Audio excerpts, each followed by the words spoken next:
میں اس آخر کائنات کی شان رسالت کے موتی کہاں تک بکھیروں،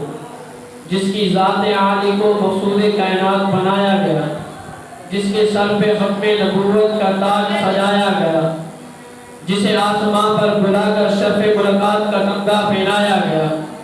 جس کی 23 سالہ محنت سے دنیا پہ اسلام کا پرچم لہرایا گیا، پورے عالم میں جس کی صداقت کا ڈنکا بجایا گیا،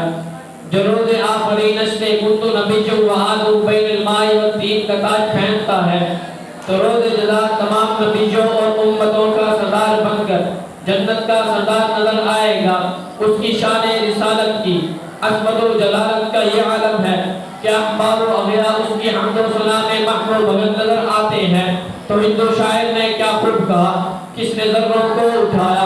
اور صحرا کر دیا، کس نے ذروں کو اٹھایا اور صحرا کر دیا، کس نے قطروں کو ملایا اور دریا کر دیا، قدرت جو راہ پر اوروں کے عادی بن گئے، قدرت جو راہ پر اوروں کے عادی بن گئے۔ اللہ اللہ کیا نظر دی جس نے بدلوں کو مسیحا کر دیا۔